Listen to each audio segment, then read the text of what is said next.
Periódico El Colla.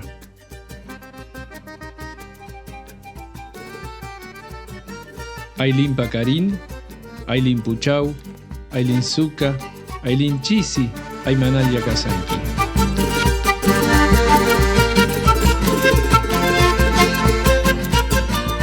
El nombre elegido para esta publicación es una de las primeras singularidades a considerar. Junto al nombre aparecen, en los 4 números conservados, la incorporación en sus tapas de 2 grabados laterales. Estos dibujos representan una icónica imagen del pueblo Colla.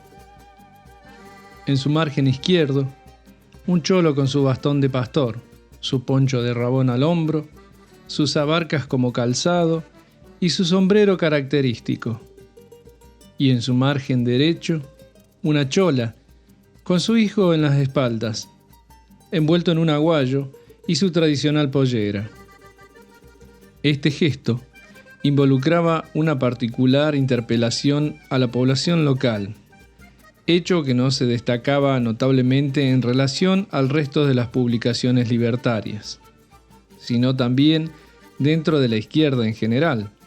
Dentro de las distintas comunidades del norte, los wichís, los aymaras y los collas fueron la mano de obra utilizadas en las zafras y en los ingenios azucareros, como también en la construcción de los ramales ferroviarios, ramal Guaytiquina, en la actualidad conocido como el tren a las nubes, o el ramal Embarcación, que afloraron en la década de 1920. Al respecto, describen Raquel Adet y Miriam Corbacho. Los aborígenes fueron sometidos a la ortopedia del trabajo y a un proceso de aculturación que los convirtió en consumidores de productos vendidos por los patrones.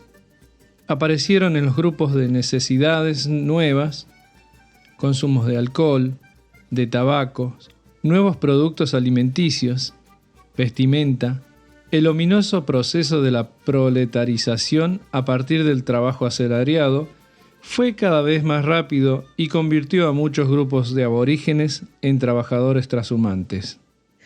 Hola, mi nombre es Esteban Núñez, soy de Aguaray, provincia de Salta, muy al norte, y me recibí de psicopedagogo y actualmente ejerzo como tal. Soy Jorge Gronda. A pesar de haber nacido en el norte de Argentina, soy profundamente latinoamericano. Me llamo Ruth Gándara, soy docente del nivel medio y en el nivel superior de escuelas de artística y trabajo en la ciudad de Buenos Aires. Yo soy maestro desde el año 67. En el año 67 me recibo en la escuela normal de Humahuaca. Teníamos una escuela normal. Yo me llamo Coleta, mi apellido Guardamonte. FM de la nube 89.9, la primera radio. Esta es la única y la primera radio FM que existe en todo lo que es la Quebrada del Toro. Y bueno, acá los chicos, o sea, el hecho de que son tímidos tiene mucho que ver porque ellos están muy lejos, viven muy lejos y muy solos.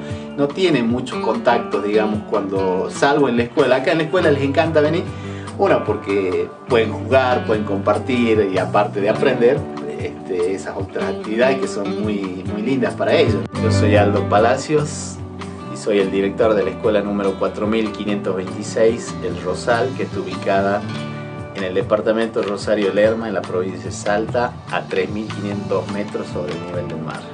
Pero bueno, en mi investigación sobre Barbarita Cruz, puntualmente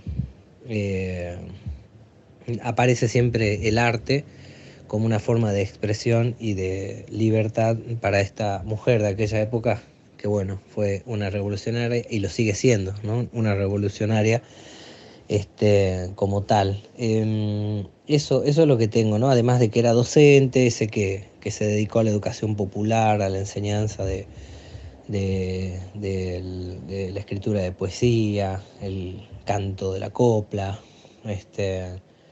el trabajo con cerámica, ¿no? De dar talleres así gratuitos, abiertos a todo público. Bueno, eso que que tienen las mujeres como Barbarita Cruz en torno a la libertad y a enseñar sobre la libertad, que eso me parece mucho más difícil todavía, ¿no? Y bueno, ahí estaba su enseñanza. Yo era un joven que pertenecía al establishment, como en toda Latinoamérica. Pertenezco al grupo de privilegios, tenía todo, digamos. Cuando vine acá descubrí otro mundo, descubrí la brecha de lo que era realmente la Latinoamérica profunda, y bueno, hice un quiebre en mi vida. Y cuando llegué acá me di cuenta de que estas mujeres no tenían nada. El eslabón más débil de la cadena en Latinoamérica. Mujer no blanca, sin educación, sin salud. Cuando conocí a Rosario hace 20 años, lo único que tenía era un sueño. Esto y la vivencia desde muy pequeño. Yo soy hijo de arriero. Y el arriero, en el tiempo de mi niñez, recorría llevando las mercaderías a los lugares más apartados que tiene la quebrada de Humahuaca. Entonces le ayudaba a mi viejo en las tareas de arriero por estos cerros. O sea que los conozco a pie, todos, desde muy chiquito. Me parece una experiencia sumamente enriquecedora para todos, inclusive acá a veces haciendo experiencias donde se cruzan diferentes años en media, con quinto año y primer año, justamente lo que hacemos es apelar a despertar en los chicos más grandes ciertos aspectos docentes, cierto aspecto de guía del pibe más chico. Y siempre me parece enriquecedora la experiencia cuanto más diversificada sea. Tanto en edades como en puntos de vista y ideas. Continuamos con los sonidos del noroeste en la búsqueda de la deconstrucción del discurso fascista, analizando los métodos educativos antiguos y modernos que se aplican para el adoctrinamiento laboral. No se trata de responsabilizar a la escuela directamente, sino de encontrar una reflexión de por qué estamos como estamos y cómo debemos actuar ahora después de tantos años. Parafraseando a Samuel Skolnick, el único organismo cuyo comportamiento puede desencadenar consecuencias a las que él es incapaz de responder es el hombre. Uno de los casos particulares de ese desajuste es el que se manifiesta en el terreno teórico. Es notorio que los hombres formulan problemas que no pueden resolver.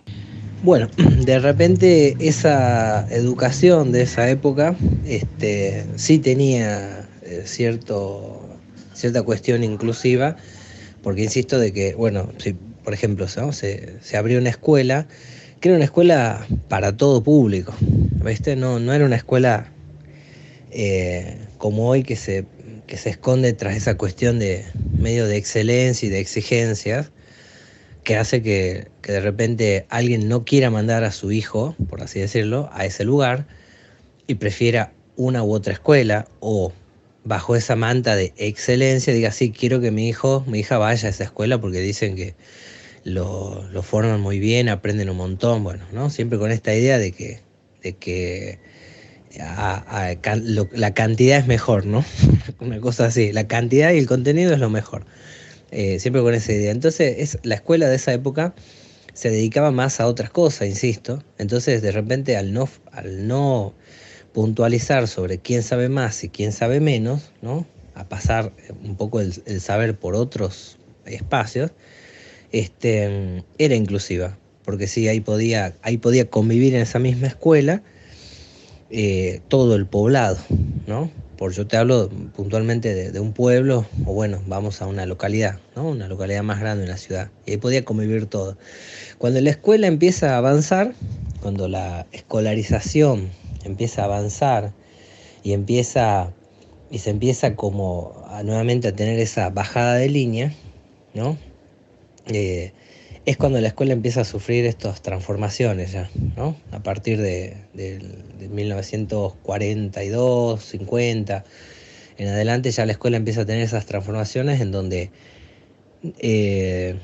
primero divisiones propias del sistema capitalista, ¿no? Dividir un espacio, dividirlo, hacerlo más productivo, hacer que ese espacio sea no todos en un mismo espacio, sino ya dividido justamente por edades, por saberes, por madurez, ¿no? Y ya se empieza a hacer algo que es mucho más parecido a la escuela de la actualidad, ¿no? Y se empieza a hacer esto, ¿no? A eliminar la cuestión que en algún momento, en ese inicio de esa escuela, al ser una escuela ciclada, ¿sí? Es decir, todos en un mismo lugar, todos aprendiendo de la misma manera, o todas las edades conviviendo en el mismo espacio de aprendizaje, ¿no? De repente, eso tenía, insisto, algo más inclusivo que lo que hoy la escuela puede tener con estas divisiones de conocimientos, de saberes, de aprendizajes, con esto de, bueno, acá hay una escuela especial, acá hay otra escuela normal, acá hay una escuela para sordos, ciegos, etcétera. ¿Viste? Es como que esa división ya es propia de la actualidad. Pero sí, empieza pocos años después de esa escuela que tenía eso diferente, ¿no? Un poco de incluir a todos. No tenía nada más y tenía un grupo de mujeres. El sueño era claramente las niñas que nacen acá, el único destino que tienen es trabajar en el servicio doméstico. A las Guarmi, las abuelas de las Guarmi, las mamás de las Guarmi, el único destino que tenían era ser sirvientas porque era lo que habían vivido en su casa, nunca habían visto nada más. Y Rosario no quería que su hija sea sirvienta. Tenían que venir a cocinar, ve, tempranito, así ya de paso aprendía, don Juancito. Iba a hacer las albóndigas más ricas que comían. Claro. Bueno, yo empecé a trabajar cuando tenía 23 años, ya trabajaba en la prelatura desde que teníamos 15 años, pero a hacerme cargo de grupos de mujeres, así empecé a trabajar con la prelatura de Mohuaca, con el obispo Pedro Olmedo, y empezamos ahí y después, ya en el 95, armamos la Guarmi, porque yo sentía la necesidad de ser nosotras, digamos, más allá de la prelatura y eso, y organizamos la Guarmi, empezamos a trabajar. La repercusión social de la educación religiosa, desde mi punto de vista, es la de generar miedo. Los chicos terminan por esconder situaciones que deberían hablarse, provoca culpas en los chicos por cosas que son totalmente naturales. Por eso me parece imprescindible la aplicación de la ESI en todos los niveles educativos. La ESI es muy amplia, abarca múltiples aspectos más allá de lo específico de la salud reproductiva.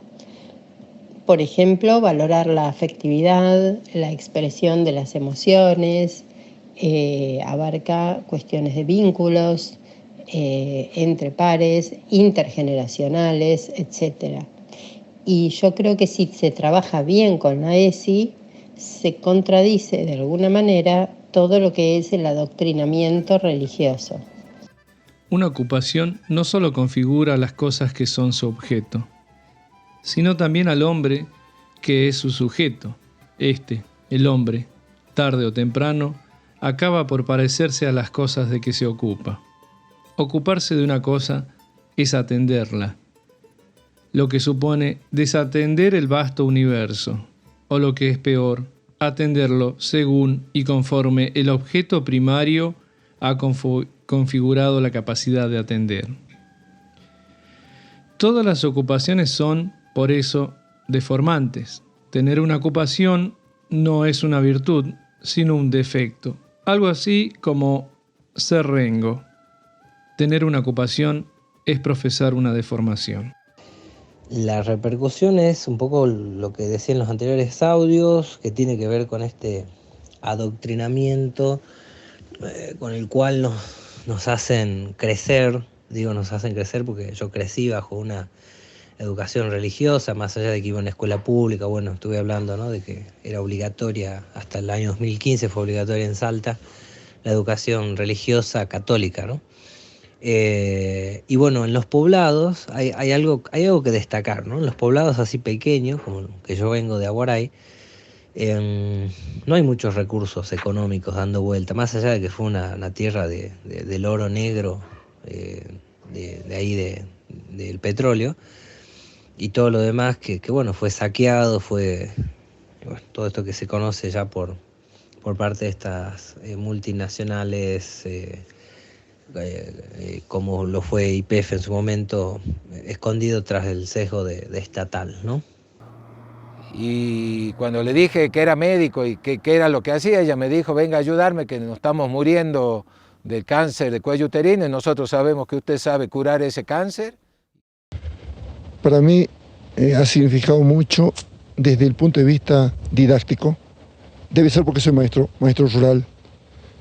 Es por eso que también existió la necesidad de no solo pulsar los instrumentos de la zona, sino también de escribirle algo al lugareño. Y pude escribir mucho, les aseguro, por necesidad. Porque yo trabajaba en una escuela nacional y mis reglamentos venían de Buenos Aires. Y los libros venían de Buenos Aires. Y el pequeño, cuando abría el libro, se encontraba con cosas totalmente desconocidas. Y llegaban las fiestas escolares, y el chico leía cosas, poesías, comentarios del chico de las ciudades, pero de él no hablaba nada, ningún libro hablaba de él. Por eso me puse a escribir para cada fecha de las fiestas escolares. Y cuando llegaba el Día de la Madre, una poesía para la mamá, que le diga quién es ella, que entienda con su lenguaje, con sus gestos, con su mímica, con su sufrimiento, con sus trabajos en la zona.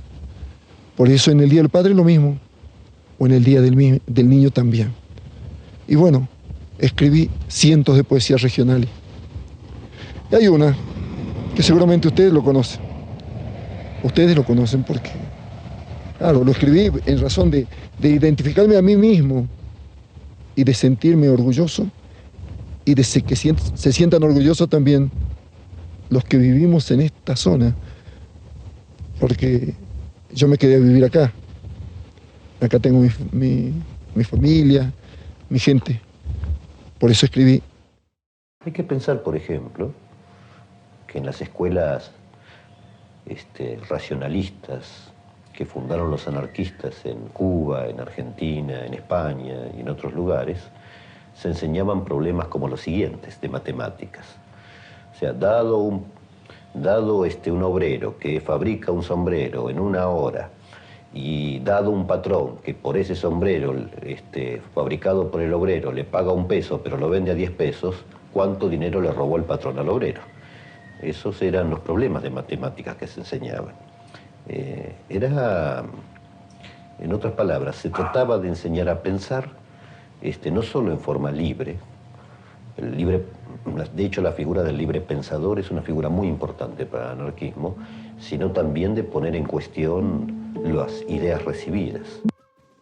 Cada persona es una determinada manera de organizar la realidad. Como la realidad no es otra cosa que su organización, hay tantas realidades como personas. Eso no significa que haya muchas realidades ni muchas personas. Casi todos organizan la realidad de la misma manera. Mejor dicho, la reciben organizada de la tribu por medio de los brujos o la televisión. Y después logramos formarnos en la Puna, tener las 85 comunidades, ahora ya son 100 comunidades unidas.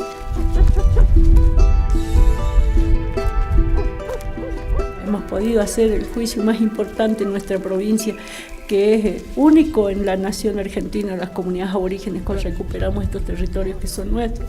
Eso es lo más grande que hemos logrado. Y hoy tener la universidad, es inmensa la ayuda que tenemos. Y mi sueño más pronto es que los jóvenes se reciban, sean profesionales y lleven a ellos la Guarmi entre todos, digamos.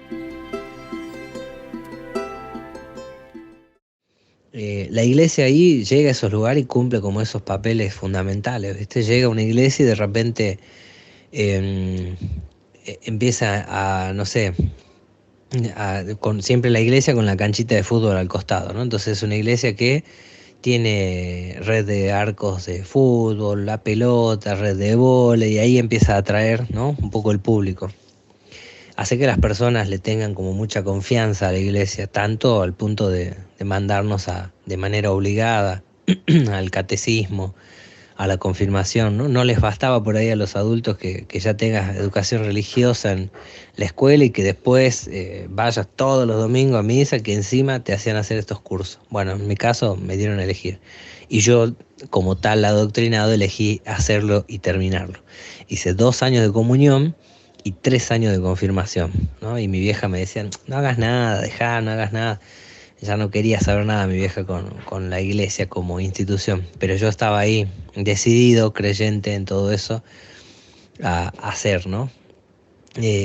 Bueno, esas son las consecuencias de la educación religiosa a una temprana edad, ¿no? Ese adoctrinamiento, esa cuestión que te hacen temer, ¿no? De que un Dios te puede castigar o algo que vos no ves, incluso no sentís, te puede estar castigando, y bajo el nombre de ese Dios te hacen hacer un montón de cosas, tales como los grupos ahí de mi pueblo que hacían de Boy Scout, por ejemplo, y bueno, sucedieron situaciones de abuso, por ejemplo, ¿no? Y bueno, sucedía eso. Yo tuve la suerte de conocer a un cura, Rodolfo se llamaba, que para mí era un cura diferente, digamos. Yo ya adolescente, de 15 años, ya estaba como muy separado de la iglesia.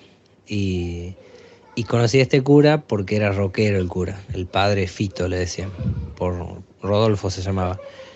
Y tuve la oportunidad de hablar con él y también me pareció un cura interesante en cuanto a sus ideas. Tenía muchas ideas así en cuanto a la libertad. Incluso era de decirte, ¿no? Si no crees, no crees, digamos, punto final. O puedes creer en lo que vos quieras. A mí me gusta creer en Dios, en Jesús, me decía él, pero a vos podés creer lo que vos quieras. Y te empezaba a contar cosas que él había hecho en su juventud, medio siempre así en onda rebelde, ¿no? Un tipo que lo había perseguido la dictadura, un tipo que había estado secuestrado por la dictadura, ¿cómo se dice? Despotricaba siempre contra la dictadura, que ya en aquella época, de aquella época de mis 15 años, él me hablaba del aborto como una cuestión a pensar todavía, él me decía, no podía decir si era malo o bueno, había que pensarlo, decía, ¿no? Y ya para mí eso es una cosa avanzada, digamos, ¿no? de esa época. Bueno, en fin, yo supongo que en estos espacios de religión, de catolicismo en las escuelas y sobre todo así salteñas del noroeste, hay un impacto muy fuerte, la cultura se vuelve conservadora, muy tradicionalista en esto. Entonces cuando hay ideas nuevas dando vuelta, suele tener como mucha resistencia esas ideas nuevas, ¿no? Recuerdo un profesor que nos quería enseñar el método científico en la secundaria y nos hacía ver el nombre de la rosa. Y para muchas familias eso era como un pecado, estaba mal. Y más si nos querían enseñar un método científico, como que desafiaba, ¿no? Decían, a la autoridad divina, ¿no? Y mirá qué loco, porque esto estoy hablando del año 2000. Entonces, digo, ahí está la consecuencia. Y al día de hoy sigue siendo así. Vos sabés que sigo comunicándome con mis amigos, amigas, y es muy, muy difícil eliminar esa formación, ¿no? De repente mis amigos de mi edad son muy creyentes y bajo esa creencia se manejan y bueno, actúan, ¿no? Y actúan y prohíben, que eso es lo que me parece que está mal. Estamos acá en la Universidad Siglo XXI, que depende de la UARMI, estudio abogacía. Y lo que me llevó a estudiar precisamente abogacía es eso, a poder tener las herramientas como para poder el día de mañana sentarnos en una mesa y poder plantarnos con argumentos firmes, ¿sí? Y saber qué cosas nos corresponden como dueños de la tierra. Creo que él en Latinoamérica hizo la parábola del sembrador, ¿no? Él sembró en el desierto y no sé por qué intuyo que en Jujuy, acá en La Puna, fue donde más germinó el sueño de Estefan. Y hoy vos venís y la ves a las jóvenes en la universidad, como las has visto recién, por recibirse de contadora o de abogada, y creo que es un cambio de 500 años, ¿no? Estefan fue el inspirador de una Latinoamérica más justa, ¿no? A fines del siglo XIX hay una intensa reconceptualización del concepto de niñez y sobre todo del concepto de niñez que forja sentidos hacia el porvenir. O sea, el niño como un verdadero reservorio de las cuestiones más positivas que se esperan de la humanidad. Entonces, ese movimiento va a revocar las tradiciones pedagógicas áuricas, cerradas, que convierten al hecho educativo en un hecho pasmoso, que no tiene ningún interés, de solemnidades y sobre todo de distancias entre lo que se pretende enseñar y los objetos reales de la enseñanza. Sí sé de que, digamos, es parte en cuanto aparece, digamos, dentro de un contenido, de un programa, la idea de que educar para la libertad, digamos, ¿no? Por ahí esa palabra, ¿no? Esa oración, por ahí denota un poco más esto. Ahora, ¿quiénes están preparados para educar para la libertad? Y la verdad que ahí es donde para mí también se torna confuso, porque no todas las personas estamos preparados para educar para la libertad, ¿no? Y más educar, digamos que es hasta contradictorio, ¿no? Decirte voy a educar para que seas libre. Distinto que esto, como te decía, con Barbarita Cruz, en cuanto a mostrarte cuál podría ser el camino a la libertad o cómo es su forma de expresarse con la libertad, ¿no? Comparto muchos principios de autonomía y de solidaridad. Y creo que aunque la escuela está muy determinada desde arriba por todo lo instituido, podemos hacer experiencias instituyentes que generen otras prácticas alternativas de solidaridad, de cooperación y que dejen de lado la competencia. Donde el pensamiento crítico se ponga realmente en acto y no quede solamente en un plano meramente discursivo, porque la escuela aún hoy sigue siendo un espacio de disciplinamiento y de adiestramiento. Entonces, generar otro tipo de experiencias me parece que es algo fundamental. Me parece como una estrategia del Estado capitalista de abaratar costos, ¿no? Porque de repente en mi escuela éramos todos para primer grado, primero A, B, bueno, todos divididos, como siempre lo decía, y simétrico, ¿no? Primero A iban los que sabían, los que no tenían problemas, y en el primero B es como los más rebeldes, los que se habían quedado. Actualmente yo pregunté, ¿viste? Si esto seguía funcionando así en Salta, a docentes conocidos, y me dijeron que sí, es muy muy notorio, y ni hablar si decís turno mañana y turno tarde, ¿no? Turno mañana iba los que teníamos, los que nunca nos habíamos quedado de grado, y de hecho te decían, si te quedás de grado pasás a la tarde, ese era el miedo que te metían, ¿no?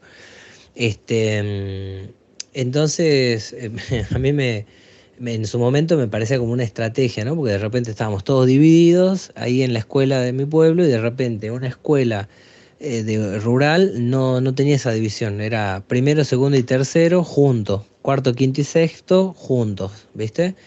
Y de hecho 5 chicos sentados en un banco a la derecha, 4 a la izquierda, y ahí mismo funcionaba así, el primero, el segundo y el tercero, el cuarto, el quinto y el sexto. Y yo recuerdo haber ido a participar y a observar una vez que estaba en el secundario a estos grados, y Y ahí entendí, digamos, que sí, podría ser una hermosa estrategia del Estado capitalista, pero sin embargo cuando estaba ahí y veía que había 2 docentes a cargo, sentí que bueno, la propuesta era diferente y que sí, un niño en ese momento, a mí me parece que no pasa por una connotación o por algo que sea negativo, ¿no? Por estar así ciclados y no divididos, ¿viste?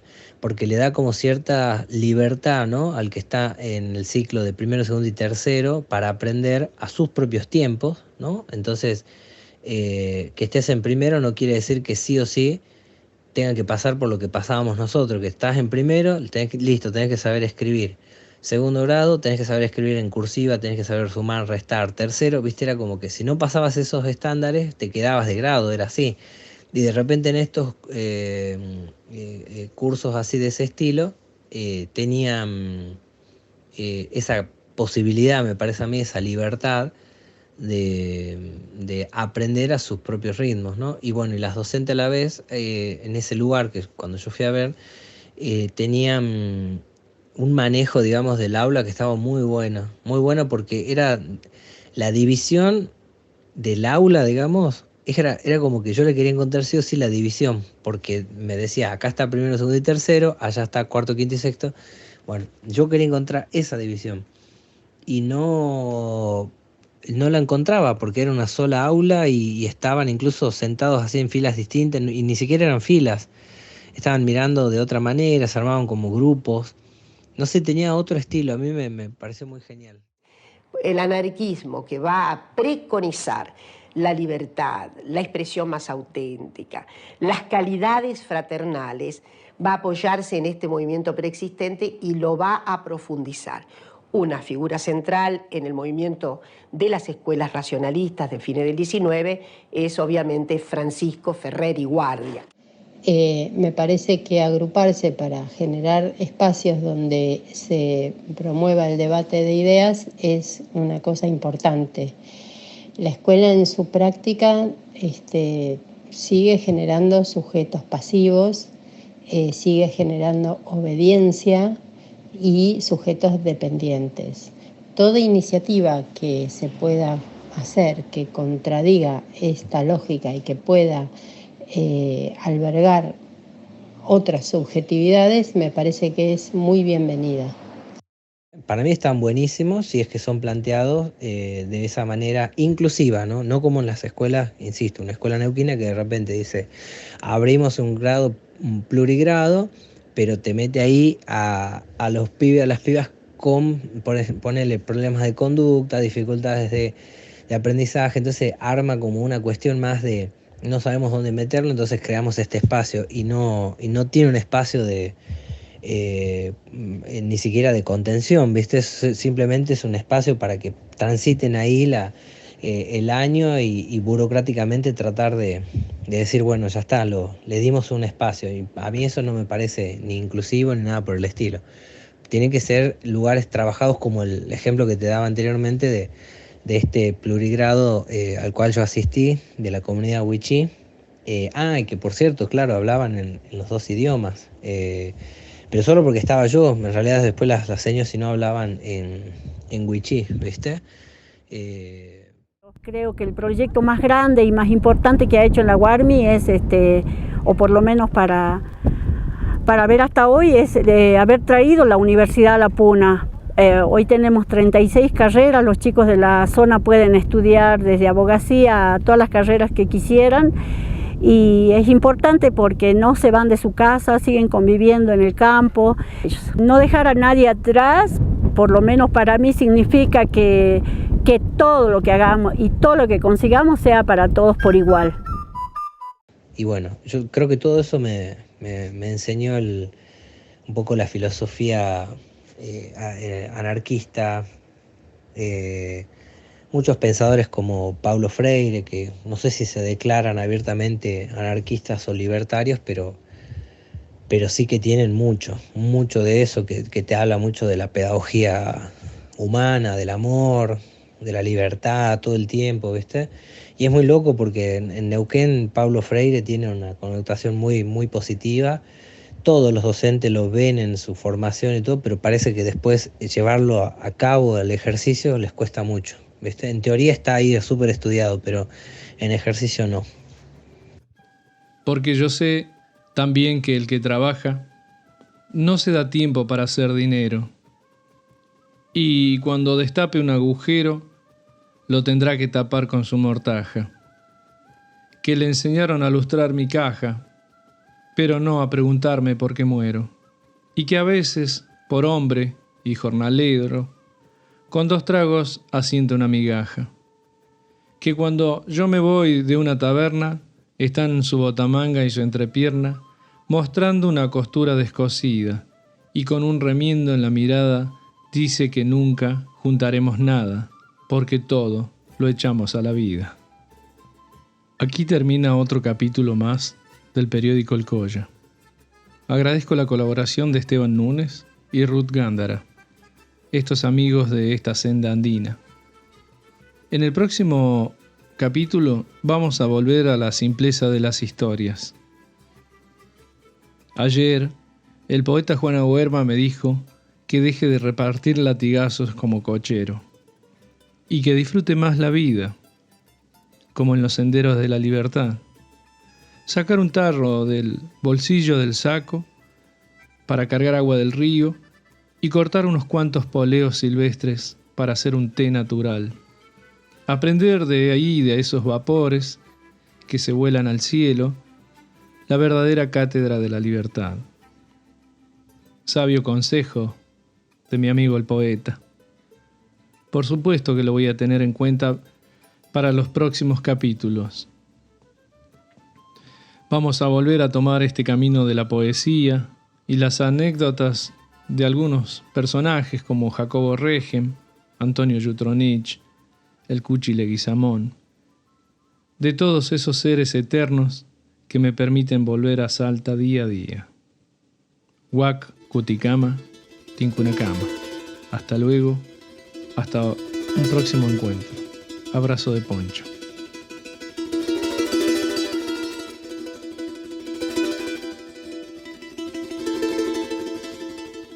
No quiero más cerros. No quiero más cerros, me dijo apenada la dulce maestra, maestra callada. Apenas 2 meses que estoy en el alto y estoy como enferma, yo no quiero nada. No soy de Humahuaca, más bien soy de Salta. No he salido nunca porque no hizo falta, pero los puntajes hicieron que vaya diruya pa' dentro cuesteando las faldas. Dejé mi changuito de apenas 5 años. No como ni duermo por pensar dónde anda. Y allá en Casa Grande, serranías altas, mastico mis penas en noches heladas. Me asustan los burros detrás de la escuela, que de noche juegan, que de noche saltan, con ruidos tan torpes, sin ritmo, sin marca, tac, tac de martirio, golpeteando mi alma. No quiero más cerros, pero amo a mis niños, sus ojillos blancos, negras sus pestañas, mas hablando sola cuando desespero, preguntas que bailan, preguntas que cantan. Y lloro de día y lloro de noche, sentada en mi cama y en las madrugadas, rezando al milagro, al patrón de Salta, pa' volver bien pronto a mi tierra amada. No quiero más cerros, abismos, quebradas.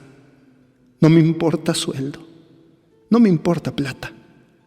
Vivir con mi chango, vivir con mi guagua, mas siempre fui pobre, nunca tuve nada. 4 horas seguidas para dar vuelta el abra, sin ruido, sin trinos que alegren mi alma. Por ahí unos cuervos o el cóndor que pasa con su negra sombra que de a poco mata. con mis 13 niños, allá en Casa Grande, Iruya pa' dentro, corazón del Ande, al lloro de coplas, al sonar de cajas, no quiero más cerros, me vuelvo pa' Salta.